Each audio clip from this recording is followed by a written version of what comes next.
Good afternoon. Just want to start by saying obviously very disappointed in Saturday in regards to the outcome. We had one goal on game day, and that is to win.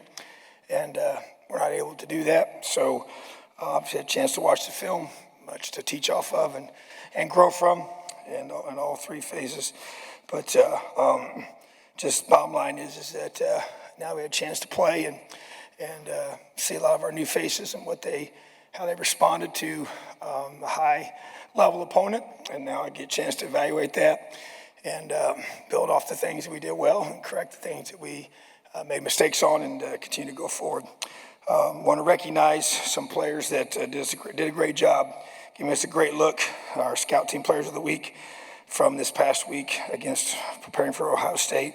Connor Hull on defense and Jeff Etzinger, and then Brock Lowry and Jack Greer on offense, and then Declan McMahon on special teams. So appreciate those guys and their effort. Got a lot of guys each week that allow us to get ready each week, and that's very, very critical in our process. So excited about welcoming Indiana State to Memorial Stadium on Friday night, 7 o'clock kickoff, and have a special relationship with Kurt Mallory and obviously his entire family, but just a lot of respect for him. And I think we're going to have some former players from Coach Mallory's era be here for a reunion, and Ellie's going to be back as well. So she was jokingly saying didn't know what colors to wear, and obviously she needs to wear blue to support her son. It says blood is thicker than water. So, but appreciate that family. Obviously very, very important to our program, and just a lot of respect for them. So appreciate that and look forward to having them here. Obviously they're going to come here hungry, ready to compete and play, and they'll play their very, very best. So need a very important week of preparation, shorter week. I already had our Tuesday practice today on a Monday, and to be able to accelerate the week and get ready for an early kickoff. Questions? I swear I'm not trying to rile you up, but the topic of Friday games, you've played a couple of them. You've always made your feelings clear. I recognize there's an extent to which this stuff is just marching orders with the media rights deals and things like that, but just, I guess, do you ever give that feedback to the conference of basically just your opinion, your position on playing on Fridays? Yeah, I mean, I've been pretty consistent, from the very beginning, and, there's no question that, I'm not going to, keep saying it over and over again, but I just, we can't have any recruits at the game. They're all playing, and their families are all at their sons' games like they should be and all that. So I'm a 15-year high school coach and have a lot of respect for what they do and how that night is special. So, yeah, whenever I'm asked, I don't sit there and bring it up every meeting, but and I know everybody has different opinions and there's different reasons, and I don't sit in their seat. I don't make those decisions, but I do feel like I've been consistent. I'm not trying to, just keep bringing it up. I just think it's important, and I understand the whole dynamics of it all with different variables with media and everything. So, but there's certain things that if anybody wants to know my opinion, they know what it is. With Aaron Casey, when you watched the film, what impressed you kind of the most about his game? He seemed to be really playing the run well. Yeah. Did you kind of feel he was the best defender on the field on Saturday? Yeah, I think he was. He just played with a lot of confidence. He's very decisive in his run fits. Just played fast, played physical. Got guys on the ground, 2 elite running backs that very, very talented players, So just like I said, the biggest thing was just the decisiveness in his fits. And I thought, Jacob, JMF played really well too, right next to him. So it's encouraging. I always have said if you want to have great defense, you got to have great linebacker play. So he definitely was, our best player on that day, and I expect him to continue to grow and keep improving and getting better, So, but he's the leader of our defense, and that's, as we tell with our linebackers, that leadership is both in verbal leadership and production. That's how you play linebacker, and so he did both, which is great. Hey, Coach. Sitting up in the press box, the offensive line looked markedly improved from our vantage point. I'm curious, from a coach's viewpoint, especially after watching the film, breaking it down, what did you see, and what was your opinion of their play? Yeah, I've been asked about that a lot leading up to, the first game, and I felt like that we were a lot better up front from, when you go through spring football and obviously everything you do during fall camp when you have pads on. Next test was to see how you do, in a game, but then obviously against, Ohio State, a team that's strong on both line of scrimmages traditionally. So I felt like we got movement. I felt like the guys were targeting their guys accurately throughout the game, and I thought they did a lot of positive things. We had 2 hits on the quarterback. We gave up 1 sack, we did not sustain our blocks to the level that we know we have to moving forward. So there's the strain to finish to me is the next component of that. But step one is targeting the right guys, getting on the right people, and creating movement. So to me, definitely much to build off of. So yes, was encouraged by that.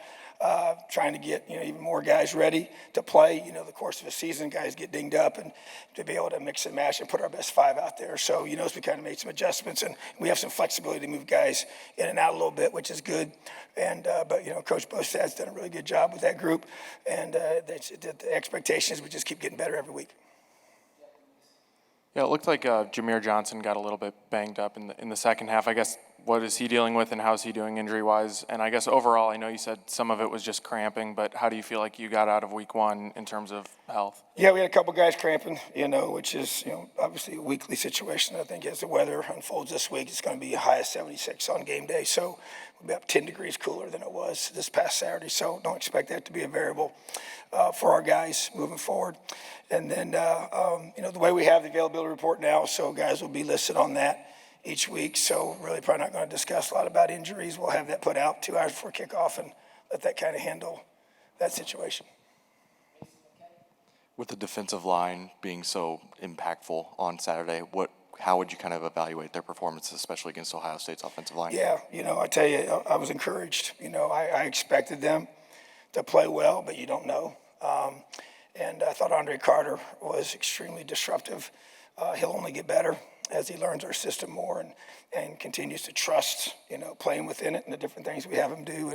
And I thought Philip Bleedy was very disruptive as well, although he went the wrong direction a few times on some movements, and that jacks you up, leaves a gap. But and I think even L.D. Cox played his best football, since he's been here, and you got Marcus Burris, who's another guy that's new that I expect to just keep getting better and better. I thought Nick James, one of our young redshirt freshmen, he shows tremendous promise. He's extremely explosive, a little undersized, but what he makes, he really lacks in size. He makes for in quickness and speed and athleticism, and then PJ as well. And there's a lot more competition in there, a lot of guys that rotate in, want to get Vincent Steed more involved. I think he's a guy that I know can help us and give us a chance there, and that'll be the case moving forward. And then you take, Linnell Carr, and I thought he played real physical, not a big guy, but very athletic. And Miles Jackson was just, as he always is, he's just steady, and then you got also mix in there, Anthony Jones at the bowl spot, and he also plays the outside backer against heavier personnel. So was encouraged by our D-line. I thought we had a couple mistakes in some key situations defensively that was frustrating because I felt like we should have held them to even less points had we done a couple things that, a couple picks that we had chances to get our hands on that we didn't. We ended up getting 2 field goals, so that's 6 points there, and we got to make those plays. You play a team like this, every time you get 2 hands on a ball, you got to pick it off. So, just thought that the D-line set the tone, and it was a big area of focus for us to go out and get guys that could help us right away, and those 6 guys that we brought here, they all played, and I thought they played well. And Coach, you mentioned after the game that you felt that you were a little bit conservative offensively in the second half. When you're seeing that on the sidelines in real time, what's that conversation with Walt like? Do you say, hey, come on, we got to start pressing the gas, or how does that play out? Yeah, no, I think it's like anything else. You see what you see, and feel free to make my comments, but there's also a lot of layers to it. The one frustrating thing that kind of stuck out to me that really put our offense in a bad spot. We had 4 crucial penalties that caused us to call. We started 4 drives inside the 20, 3 inside the 10, which is tough. It affects play calling. It affects psyche. All you got to do is just look at the stats. When you have to start that far down inside your own territory, it's very difficult against anybody to move the ball and score points, let alone against this team. So I think that put us in a negative spot. It does affect you. You're trying not to put your young quarterbacks in a, bad situation to make a big mistake, a catastrophic mistake. You throw a pick six in that situation where you turn the ball over and it could snowball on you. And I also felt like, and this is just, statistically it's true, we did not do well on first downs, which put us in too many third and longs, which once again, that's kind of the one thing you don't want. There's about 3 teams in this league where you say, you know what, we got to stay out of third and longs as much as possible. You're going to have a tough day, and they're one of those 3. And so just because of what they can bring, their speed, their size, their mass on the edge, and they have 2 of the best defensive ends in the country, and some inside guys that are extremely explosive. So that puts a lot of pressure on your offense. So that definitely probably played a role as well. So, but we're just going to grow with our guys. We got to keep growing with them each week, and you'll see that. We'll see that. And I think, there's no doubt. I mean, we didn't play good enough on offense to win. You got to score touchdowns. I know that. We all know that. So, but I do think when you think about up front, which is where it starts, and we got the skill around them, we just got to keep growing it and get these young quarterbacks developed, and the best way to do it is to play, and that's what they got a chance to do. And we didn't have play on either one of them, but it ended up being pretty balanced, not necessarily by design, but just by the way it worked out. But we wanted them both to play, and they did. And Tatum's going to start this week, like I said, after the game, and they're both going to play this week, and we'll have a chance to evaluate it and make a decision moving forward. Tom, beyond the defensive line, how would you assess the way the other transfers played? Yeah, I was encouraged by our secondary. Nick Toomer stuck out to me, number 15, and just a guy that, I wanted him so bad the first time. We recruited him so hard. He comes from a great family and just great people, and so glad he's here. Such an awesome person. He's long, he's athletic, he can tackle.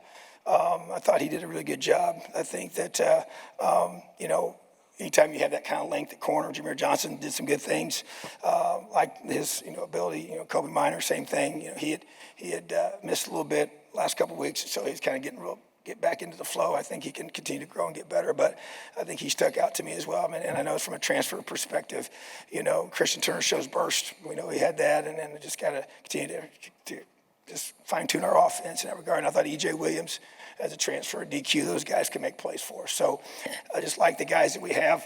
I think that we've added some playmakers to our team, and just got to keep growing together each and every week. But those are the additional guys besides the D-line to me that stuck out.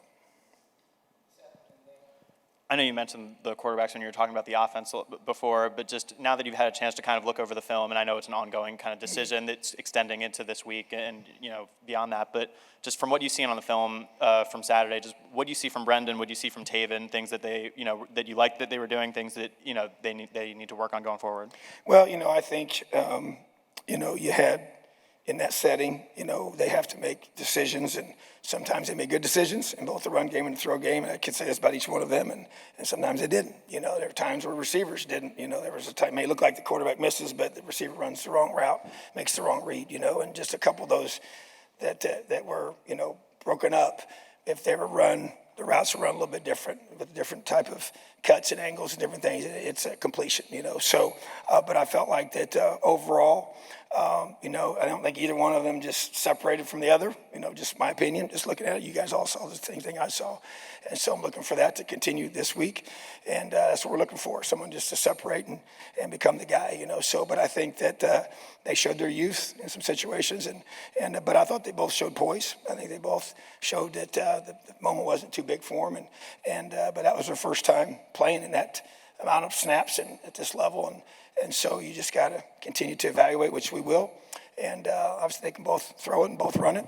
And you just got to be able to figure out who's the one who's going to give us the best opportunity to win on game day.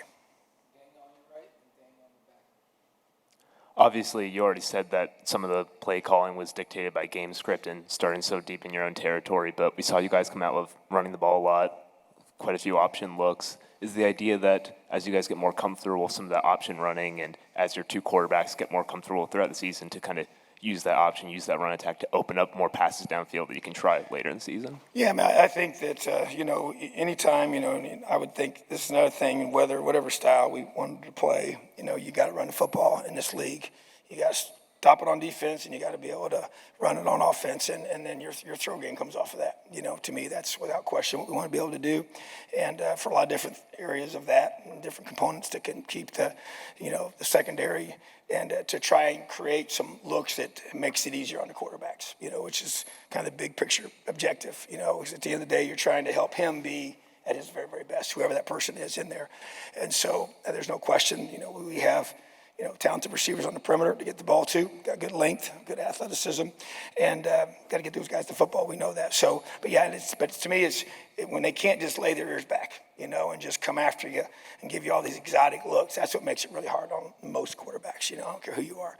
And so to try to eliminate some of those and be able to create those explosive shots down the field in early downs, when they have to stop the run and worried about the run, that puts you in a lot of conflict is the whole objective, without question. So that's the part of it. We just got to keep going forward, keep moving in the right direction. And so obviously this is opportunity number 2 to do that, and thought today was another good step for that in our practice today. And we'll have a normal Wednesday tomorrow and be back in pads and ready to go. So that's just all part of, building our system. This isn't your first year with a QB competition, obviously. With the 2 that you have this year, I'm curious how you've seen their off-field relationship kind of expand and evolve throughout the summer. Yeah, I think it's been one of the better ones that I've been a part of in regards to the 2 guys getting along, and they've spent time together. They've golfed together in the summer. They both love to golf. Actually, both pretty good too, but much better than I am. That's for sure. But they're competitive. They both want to be the guy. So that's where that natural tension, creates, and that's part of it. I don't care what position you play in. When you're trying to compete for somebody else and only one guy gets to play. So, but at the same time, how they handle that's important. It really is. I mean, especially when it's, you come off the field and you got to be, helping, talking through things. Coach Bell's in the press box and those guys can communicate and he's seeing things and helping each other because at the end of the day, it's about, this team being successful. So that's encouraging because that shows to their character. But that's, once again, I know they both want to play. I get that. So, but I think when you have these quality of young men that they're going to be able to handle it the right way and help you continue to build your team because that locker room is very important.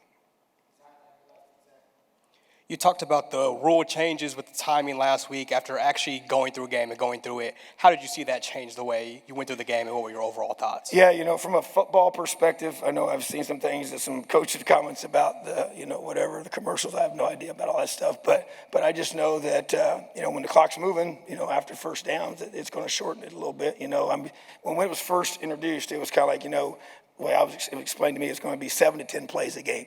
I don't know the number yet of what it does. I think it definitely depends on the style of offense that you're running. I mean, you think about in the past when we played against an academy, when they would run the true triple option under center and they're trying to shrink the game and keep the ball. I mean, it can definitely limit. But the way the clock is now, that could really limit your possessions. So I think that we'll see moving forward. I think every week we'll have more data. Now we're with week 0. Now week 1 already in the books. They'll start getting numbers. I'm sure they'll be putting it out. So it definitely does shorten the number of reps that you have in a game. And that was initially introduced as a player safety issue. To be able to put guys in a better position. To not play too many snaps. And so because with a lot of tempo offenses today, a lot of teams are getting a lot of snaps. So I think that was it. But you can debate it, different reasons for all the motives and all. But end of the day, to respond to your question, it definitely is going to make you have less plays, for each team without question, just because the clock's moving when you get a first down rather than stopping. So to what extent it affects it, I think we'll know more as it unfolds. Following up, you kind of talked about this with the defensive line, and I know you seemed optimistic about the flexibility, I guess, that you have at some of those positions, but it felt like you were able to use a lot of different personnel groupings Saturday. Is that group maybe not just performed well, but did you see the flexibility, the versatility that you wanted to? Yeah, I think that's a good point and good observation because we definitely did that, and you're trying to maximize your roster. their skill sets, trying to get best matchups, with your opponent. And I do feel like we got some versatile guys and guys that give us a chance to do certain things. And we want to put those guys in the best position possible. And you think a guy like Anthony Jones, he gives us a lot of flexibility. A lot of times you watch him play in space, he plays like a linebacker, and so, but he also has the ability to, at 260 pounds, he can rush the passer, stop the run in the box, and take on offensive tackles and big tight ends, So, but I just feel like that we need that flexibility. And versus 10, I thought our defensive staff did a great job with those transitions and those substitutions, and didn't have any situations like you sometimes have early in the year where you get too many guys on the field, have to run the guys off. And Coach Carreri and Coach Wilt do a great job, organization with our guys. So I feel like that we have, that kind of a defensive unit.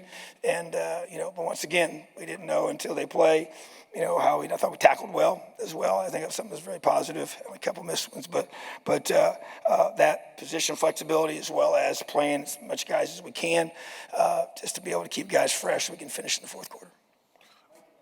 Philip Dunham had the interception, but he also seemed to be in good position kind of throughout the game, got a lot of snaps, I think it was 140.